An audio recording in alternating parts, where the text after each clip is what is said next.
Continuing to read Lanier from Luminarium.org to Lady Elizabeth Grace. I don't know if that's Queen Elizabeth or not.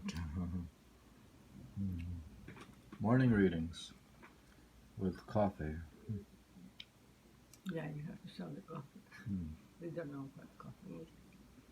To the Lady Elizabeth Grace, most gracious Lady, fair Elizabeth, whose name and virtue puts us still in the mind of her, of whom we are deprived by death, the I think you phoenix should show. of her age, Because it's difficult reading. whose worth did bind all worthy minds so long as they have breath, And read nice. in links of admiration, love, and zeal, to the dear mother of our commonweal. Even your fair princess, next our famous queen, I do invite into this wholesome feast, whose goodly wisdom through your years be green, by such good works may daily be increased. To your fair eyes, fair better books have seen, yet being the first fruits of a woman's wit, vouchsafe your favor in accepting it. To the virtuous ladies in general, each blessed lady that in virtue spends your precious time to beautify your souls, come wait on her whom winged fame attends, and in her hand the book where she enrolls those high deserts that majesty commends. Let this fair queen not unattended be, when in my glass she deigns herself to see. Put on your wedding garments, everyone, the bridegroom stays to entertain you all. Let virtue be your guide, for she alone can lead you right, that you can never fall, and make no stay for fear he shall be gone. But put your lamps with oil burning zeal, that your fate he may his truth reveal. Let all your robes be purple, scarlet, white, those perfect colors purest virtue wear. Come bedecked with lilies that did so delight, to be preferred in beauty, fair before wise Solomon in all his glory light. Though whose royal robes did no such pleasure yield, as did the beauteous lily of the field. Adorn your temples with fair Daphne's crown, the never-changing laurel, always green. Let constant hope all worldly pleasures drown. In wise Minerva's path be always seen, or with bright Cynthia through fair Venus' frown. With Aesop cross the post of every door, where sin would riot, making virtue poor. And let the Muses your companions be, those sacred sisters that Paulus wait, whose virtues with the purest minds agree, whose godly labors do anoint the bite, the worldly pleasures living always free, from sword, from violence, and from ill report. Read that again. Whose godly labors do avoid the bite of worldly pleasures, living always free from sword, from violence, and from ill report. To those 9 worthies of all fair minds resort. That's the Muses. Anoint your hair with Aaron's previous oil, and bring your palms of victory in your hands, and to overcome all thoughts that would defile the earthly circuit of your soul's fair lands. Let no dim shadows your clear eyes beguile. Sweet odors, myrrh, gum, aloes, frankincense, present that king who did for your offense.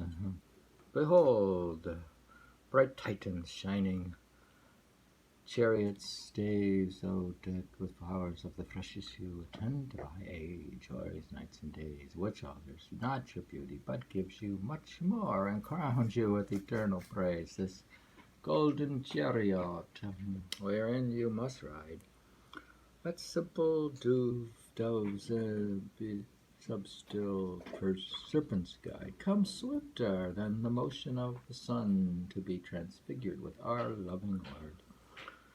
Please glory end when grace in you began, of heavenly riches make your greatest word. O Christ, all honor, wealth, and beauty's one, by whose perfections you appeared more fair than Phoebus, if ye 7 times brighter were.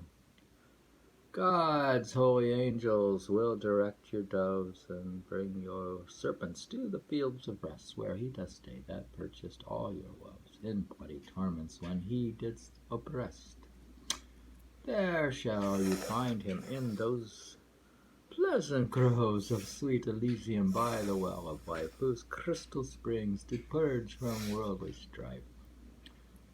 Thus may you fly from dull and sensual earth, whereof at first your bodies formed were, that new regenerate in a second birth. Your blessed souls may live without all fear, being immortal, subject to no death, but in the eye of heaven so highly placed, that others by your virtues may be graced. Where, worthy ladies, I will leave you all, desiring you to grace this little book.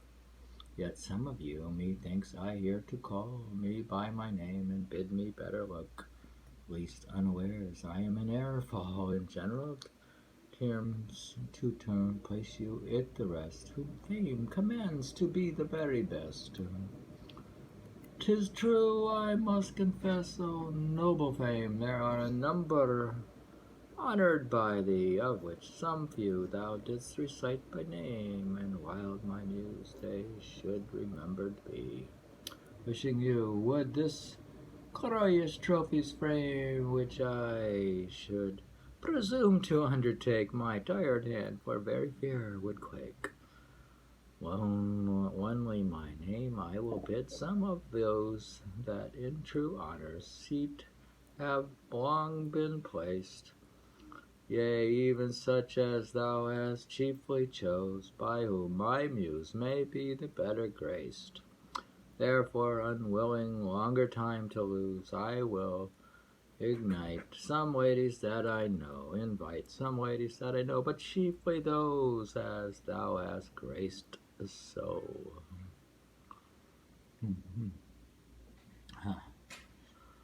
They are reading from Emilia Lanier. Aemilia, can you say it? Aemilia. Aemilia. And who is she? She's Greek, of Greek descent, with a Greek name. She's Venetian Jewish? Venetian Greek.